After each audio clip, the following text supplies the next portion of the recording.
Hello, everyone, and welcome to another episode of Jack of All Trades. I'm your host, Jack Allen, and you're in for quite a show today. We're going to be showing you historic sites, houses in Bethel Park that you probably passed a lot but never thought much of it. So I think you're in for a real treat.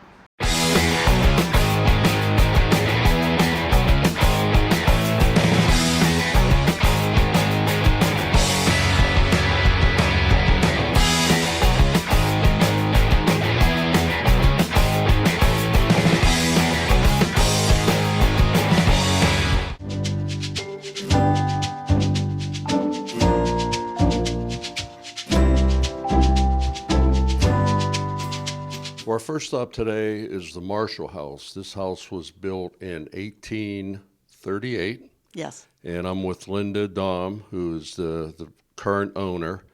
And for as old as the house is, the Dahms are only the third owner of the house. So I want to welcome you to our show, Jack of All Trades.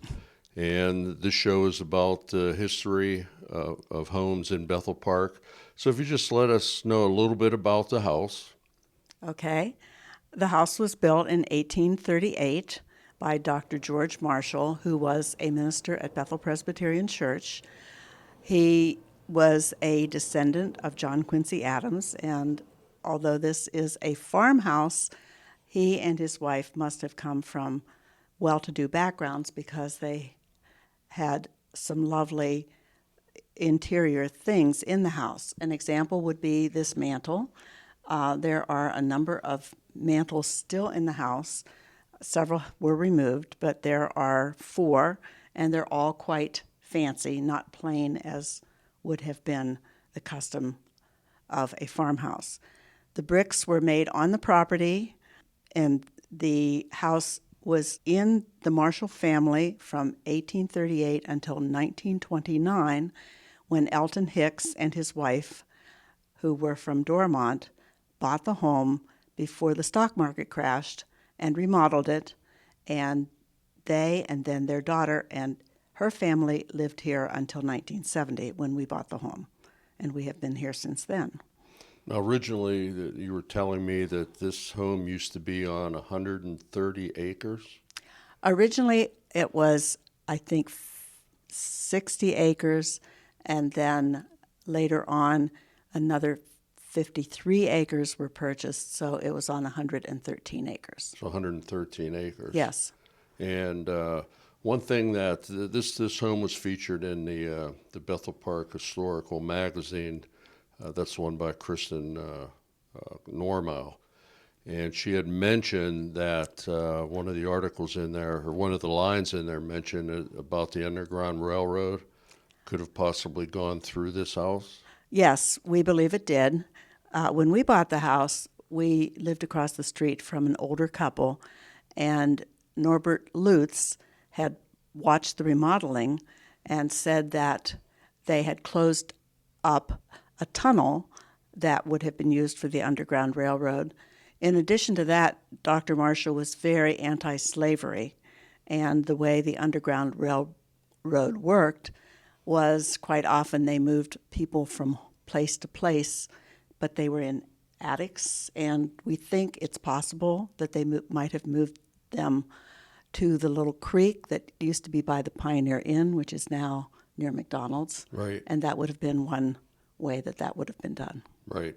Well, it's very possible that another home on our tour was another stop, so we'll be asking them the same question. Okay. So did you do much to the house since then you and your husband bought this 50 years ago? We didn't need to do very much. We added a master bathroom, and we refinished a room in the basement. But other than that, we have just basically kept it up. Okay. And is this classified as an historical landmark? It is not, because we did apply, but because the nature of the home was changed, because the front porch was added, and that made it look like a Georgian house, it didn't qualify. But in a way, that's a good thing, because you can do whatever you want on the exterior Right. if it is not a National Historical Landmark. Right. Now, the original rooms is the room we're currently in now and the dining room. Those are the two original rooms that you have or didn't remodel? This room, this living room, was like this when we bought it, but we had a woman who came by who used to come here for family dinners when the Marshalls lived here, and she said that this part of the living room was once the formal dining room, and the back part of our current living room was a parlor, and beyond this living room was the kitchen, and beyond that, which was a wooden summer kitchen. Okay. So there is a divider in this room, which is 17 by 35, but it was originally 2 rooms. Okay. But we and- didn't do it, and our predecessors would have done it. Okay. All right. If you can just point out a few things in this room plus the other room you wanted to show us. Okay. And then we certainly have a lot of pictures showing the history of this house also. In this room, when it was remodeled in 1929, the bookshelves on either side of the fireplace were built. Also, the moldings were added on the walls. There was a fireplace on the other end of the room that was closed at that time. And, of course, the chandeliers are different. But other than that, it's pretty much the way it would have been. Well, now we're in the dining room. And if you can point out a few things here, that would be terrific. Okay. The mantle is still an original mantle. However, all but the living room fireplace were worked on, and there is tile now. The room beyond this room, which is our kitchen, was an addition in 1929. As far as the other changes in the house, there is now a back porch on the second floor that had been added. At the front of the house, there is a large porch with columns that was added. And we have a picture of the house when it was purchased in 1929, and one wouldn't be able to believe it's the same house because it was pretty dilapidated. When we bought the house in 1970, I talked with Mrs. Hicks, and she told me a lot of interesting information about how things were when they purchased the house. The first photo is Dr. George Marshall, who was a minister at Bethel Presbyterian Church and his life was from 1806 to 1872. The next photo is a picture of this house when Mr. and Mrs. Hicks bought it in 1929. Mrs. Hicks said that you could look through and see the sky, that the staircase had been removed or parts of it had been removed. The front porch was taken off and a different front porch was added. This is the architect's rendering of the remodeling of the house. The pillars were added on the front porch. Mrs. Hicks said they came from way off. I think they were actually made in the western Pennsylvania area by a company named Schwerd, and that company still exists. The sun porch was added. There were widow's walks above the sun porch and above the second floor ceiling of the porch, and a balcony and doors were added and took the place of the window that had been there in the previous picture. This is a picture of Elton Hicks from his Christmas card, which said, "The home in the sticks will always be open to friends of the Hicks." So he was a gardener, and there are springs flowing through this property, so there would have been lots of water for his plantings, etc. This is a photo that we were given by our neighbor across the street, Mr. Lutz, and this was working on the sun porch, which was added in 1929, and these would have been members of the family at that time. This is a picture of Mrs. Hicks and Mrs. Brenholtz, her friend, who lived on Hillcrest Road in another of the older homes. Mrs. Hicks loved to have parties, and they were duplicating a Southern party. This is the pump that Mr. Hicks had installed. It doesn't work now, but it probably gathered the water, all the spring water that flows through this property. Okay, we're now outside of the Marshall House. As I've been informed, this house sits on 1 perfect acre of ground right in the middle of Bethel Park. And if you could just tell us a little bit about what we're looking at, Linda. One thing that's really interesting is that on the upper floor, the shutters are louvered, which was how they would have been at that time. And on the lower floor, they are plain, because on the upper floor, they would have closed them and opened them to allow for ventilation. Okay. Again, the balcony was an addition in 1929, and those doors were added, and the window that had been there was removed. Okay. Well, inside you saw a picture of the infamous pump, and this is it in person. So, Linda, if you could just tell us a little bit about it. This is the pump that was put in by Mr. Hicks in 1929. While he was here, there was a spring house at the bottom of the property, which would have collected lots of the spring water that flowed down through here. So I think this is mostly decorative, because since we've been here in 1970, we've never actually been able to pump anything from it. But I'm sure you've had a lot of people that tried. Oh, yes, many people, Yeah. especially children. Okay, we're now at the rear of the house. And Linda, if you can point out a few things that we're looking at. Okay. The second floor porch was an addition in 1929, and the room beyond that was originally Dr. Marshall's study. He reportedly had the finest library in all of the area, and he actually was a part of the Bethel Park Academy, and there were boys who would live in the house as they came here to the Bethel Academy, which was in the area of Bethel Presbyterian Church. And then he was actually very involved in Washington College in Washington, PA. I'm sorry, Jefferson College in Canonsburg, PA, which ultimately joined with Washington Right. and became Washington and Jefferson. Right. Okay, one thing you'll notice that above the windows, there's kind of an S curve up there. What exactly is that, Linda? Those are bars that go through the house and are a support. It was part of the construction of a house at that time. So before they had I-beams, it was the S beams that went through it. Yes. I want to thank Linda and her husband Gary for letting us see the house that was built by Marshalls in 1838. Yes. 1838. And it's a beautiful historic house that we have right here in the middle of Bethel Park. So thank you very much. You're very welcome. It was a pleasure.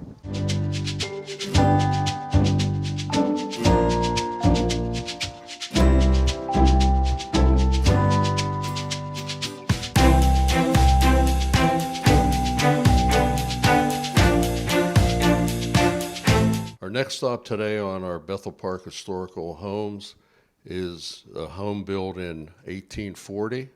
It's the Peter Boyer House. And I'm here today with the current owner, Dwayne Moriarty. And he's just going to give us a little tour of the house, the property, and just tell us a little bit about it. The house he's actually had, I believe, for 3 years. Yes, sir. If you can just tell us a little bit about the house, how you came about it. We absolutely fell in love with the house. The fact that it was for an 1840 historical landmark on nearly 2 acres in the city, it gives you the space to do pretty much anything you want. And also, it was one of the earliest houses in Stoughton Township. There was another house next door built here on the same property in 1812. And they lived in that house while this house was completed. So welcome to the Boyer House. Yep. And we will be visiting the spring house that was built in 1812. But the home is designated an historical site. And I guess that could work good and it could work bad, because I guess there's certain things you can't do without permission that you would normally been able to do if it was just a regular house.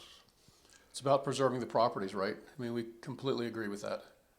Yeah, now this sits on a little bit less than 2 acres, right on Route 88, so you do enjoy all the traffic going up and down the road. And we're going to just take a little tour of the house, point out some of the features that you have, including this beautiful stairway, and just tell us a little bit about the different rooms that are in here. All right, we're on the second floor, and what we wanted to point out here, or Dwayne wanted to point out here, is the staircase. And if you can just tell us a little bit about how it was made, it's an incredible story.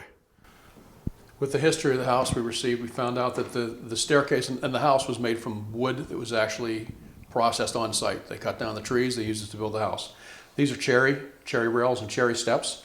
And the staircase that goes all the way from the first to the third floor, you can see the bends. I actually called a friend of mine that was an old contractor, and he said back in the day they would bring in a special equipment that was steam powered that they would use to heat and bend the wood to make all these angles and fit them together into pretty complex design. Yeah, that's amazing. You're not going to see that today. So, Dwayne, if you could let us know a little bit about this particular room. This room is mostly original. We've added the mantle. There was the area you could see where a mantle would have been removed previously, so we restored it to original. Restored the tile, but the buildings are original to the home as far as we can tell, as well as the flooring and the wallpaper is an 1840, but it's pretty old wallpaper. That's why we've left it and tried to preserve it and not made any extra holes in it. No, I used to be in the wallpaper industry, and I can't say that I've seen wallpaper like that. And this room faces right out on the Route 88. It does. It's you see as well as a lot of the fixtures. This was originally a candle light that's been converted to electric sometime in its history, but I believe that's original to the home. Okay, now I noticed that you have some tile. If you can just explain to our viewers what we're looking at here. One of the tragedies of the house.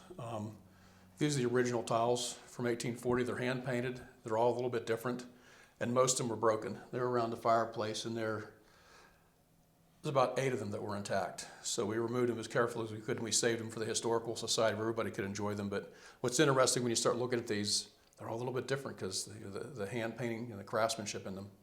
Yeah. So hopefully everybody will be able to enjoy them at Historical Society. Okay, our next stop is in the kitchen, and we're looking at quite a unique fireplace here. If you can let us know a little bit about this. Sure. One of my favorite features, the original cook stove or fireplace.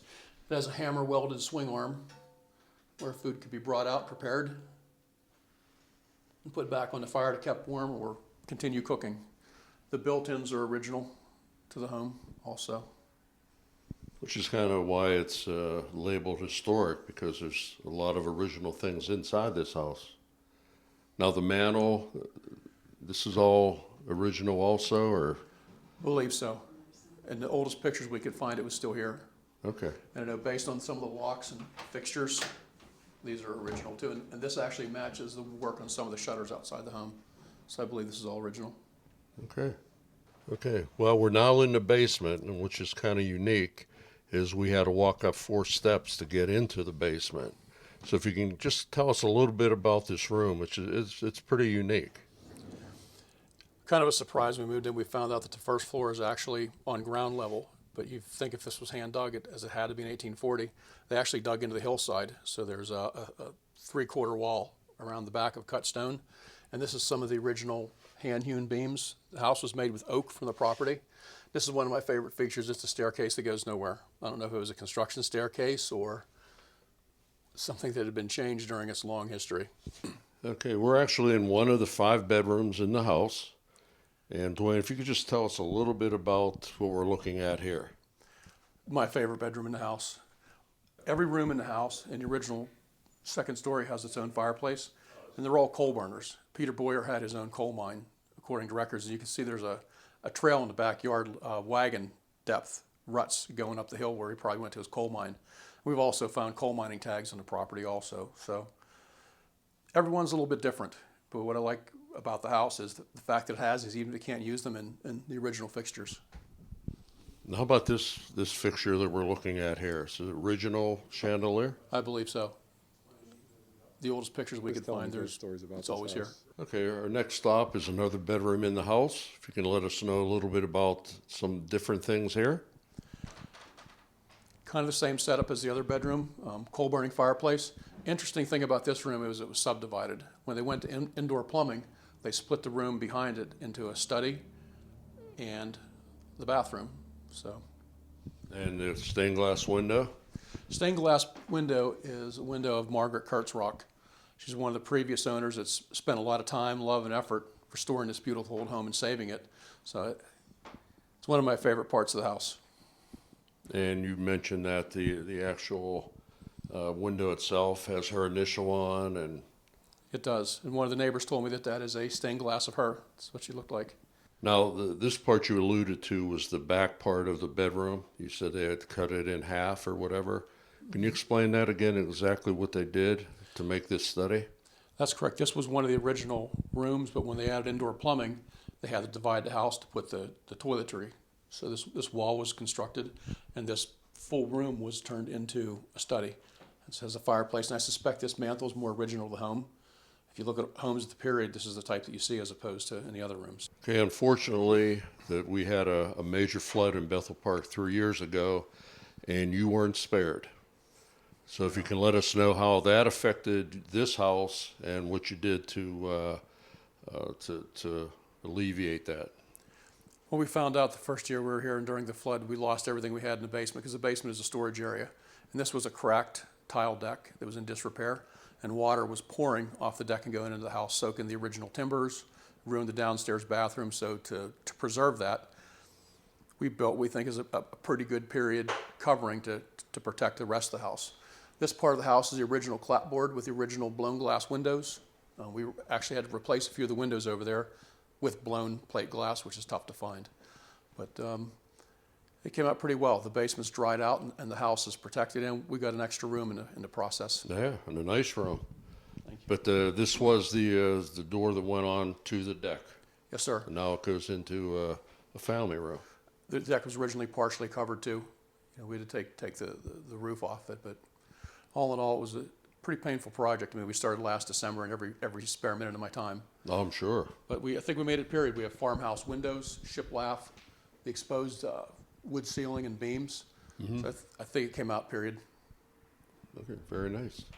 Okay, one thing I've noticed in pretty much every room we've been in are the lighting fixtures. So can you explain exactly how these fixtures work and how they would have worked, 150 years ago? Somebody had the foresight to save these. When everybody converted to electric, they pulled them out and threw them away at this house. Whoever was here, they wired all the original fixtures for electricity. These are whale oil lanterns, and they're counterbalanced so that you could easily pull them down, refill the whale oil, or light them, shut them off, and put them right back up. We don't do that very often, mostly just for cleaning, but I like that there's so many of them. And how many of these do you have in the house? There are 3. Okay. It's very, very unique. Okay, we're in the third bedroom on the second floor, and again, it has it's coal burning fireplace. But if you can let us know a little bit about the room, and not only the room, but the windows that are in here. One of the things I've learned is you can't replace broken windows with modern windows, right? Like the window glass, most of the windows in the house are blown glass. They're wavy, they have bubbles, and if you put modern glass in, it looks terrible. So we have been slowly, as we can find old glass, replacing the modern or the cracked ones with period glass. This room's pretty typical. The other one's the fireplace, I believe, once again, is more original to the home, like you see in other period houses. The coal-burning fireplace with a different cover.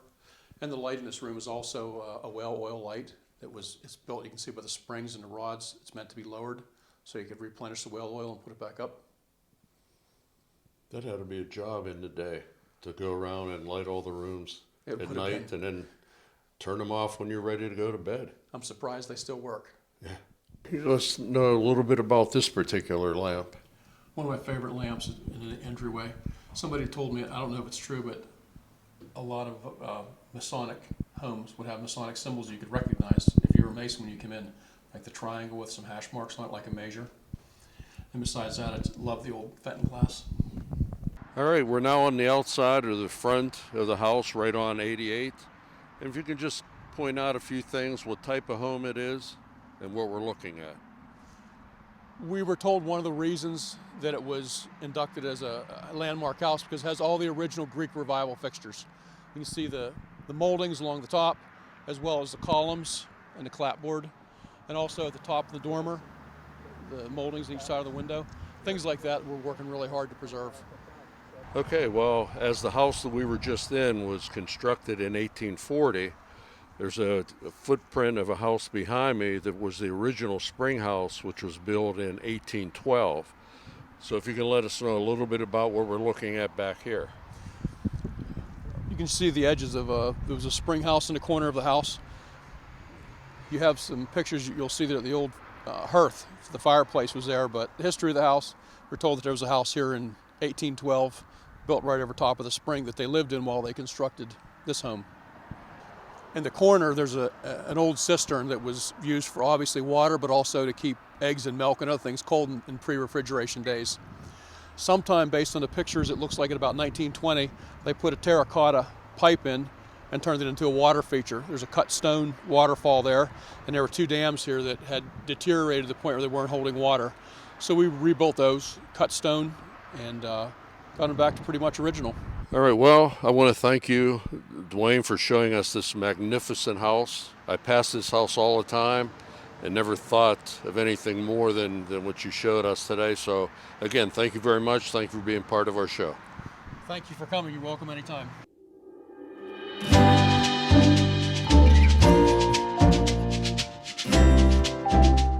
I hope you enjoyed our show today on the historic homes in Bethel Park, and we look forward to seeing you on our next episode of Jack of All Trades.